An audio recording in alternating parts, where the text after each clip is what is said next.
pasado consultamos y al parecer hay solamente 2 averiguaciones previas abiertas. Por extracción de órganos. Por extracción de órganos a nivel nacional. Ajá. Por la Procuraduría General de la República. No, en las procuradurías estatales yo creo que menos, ¿no? Pues mira, ya habría que ver. Yo creo que el fenómeno existe. Hay algunas investigaciones en otros países, no en México.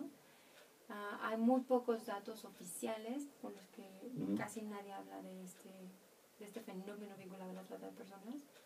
Sin embargo, ha habido ciertas averiguaciones en términos de experimentación, más que la extracción de un órgano, un riñón, experimentación biomédica sí ha habido más. Laboratorios y... Laboratorios, farmacéuticas, algunos... Pero me imagino que bien constituidos, o sea, empresas serias. Bueno, entre comillas, porque quien hace esto es un delincuente. Yo creo que tiene que ver mucho también con prácticas sociales y culturales en México. Sí, sí, y esa es una cosa que... Sí. Y parte del no conocimiento de ciertas cosas, la ignorancia de ciertas cosas, que nos vuelve como un pueblo factible o fácil de poder engañar en estas situaciones. Sí.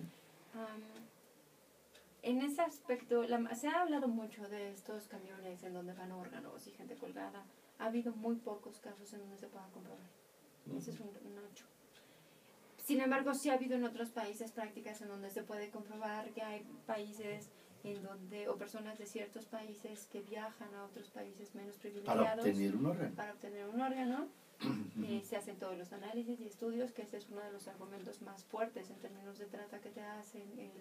No se podría hacer como la gente piensa. No, porque tiene que ser, hay una compatibilidad, ¿no? Tiene que haber una compatibilidad entre los órganos, pero también es más fácil que cuando tú tengas el órgano encuentres al ente compatible, que cuando te falta encuentres al ente que quiera ver. Sí, por supuesto, creo que es muy diferente. Ahí está parte de la premisa en este tema, ¿no? A ver, no es lo mismo que tú tengas la necesidad de un órgano y entonces estés buscando de quién extraerlo o cómo hacerte de él, a cuando tienes el órgano buscas quien lo quiera. Es distinta la oferta y la demanda. Ojo con eso, y es parte del tema de trata.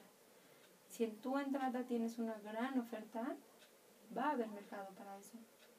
Pero, por ejemplo, ¿han encontrado cuerpos que le falten órganos? Mira, parte de la lucha contra la delincuencia organizada que vive este país desde hace varios años, se ha hablado mucho de órganos faltantes en ciertos cuerpos, pero también hablando con autoridades en zonas que han estado en conflicto, Tamaulipas, Chihuahua, Guerrero, parte de lo que nos han dicho, lo que me han dicho en específico es, se encuentra en tal grado de descomposición y de mutilación los cuerpos que es imposible. A veces ni siquiera pueden encontrar todo el cuerpo completo, ¿me explico? Claro, sí, entonces es muy difícil poder se vuelve muy complejo, muy complejo, y es un tema todavía muy escabroso, y es un tema que a la gente le da mucho miedo y que te da miedo escuchar. Siendo honestos, dices, no quiero enterarme de qué esté pasando ahí. ¿Por qué? Porque no tienes ni siquiera la infraestructura mínima para poder tener en cuenta esa información. Claro, entonces, es un tema todavía como muy complejo de abordar y que en México todavía no se ha tomado con cierta seriedad. Recuerdo la semana pasada que venía en la línea rosa del metro y vi un cartel de estos alquileres de vientres y abajo había un hashtag, no te dejes explotar, no te dejes engañar. Entonces también llamó mucho mi atención y dije, ¿en qué momento la trata está abarcando como todos estos cositas en donde la misma sociedad refiere la necesidad y entonces surgen estos movimientos diciendo todo eso es explotación? Ojo, claro. Cuando hay un derecho también humano ahí a la maternidad subrogada, y se trabajó muchísimo y se analizó muchísimo, y ahora resulta que la misma trata está estableciendo, o las organizaciones o algunos actores vinculados al tema están opinando que las mujeres que consienten a recibir este tipo de tratamiento son víctimas de trata. No, bueno, pues todo es víctima, todo el mundo es víctima de trata desde este punto de vista. Pero si lo analizas desde los órganos, hay un órgano vivo ahí. Sí, claro, por supuesto. O varios.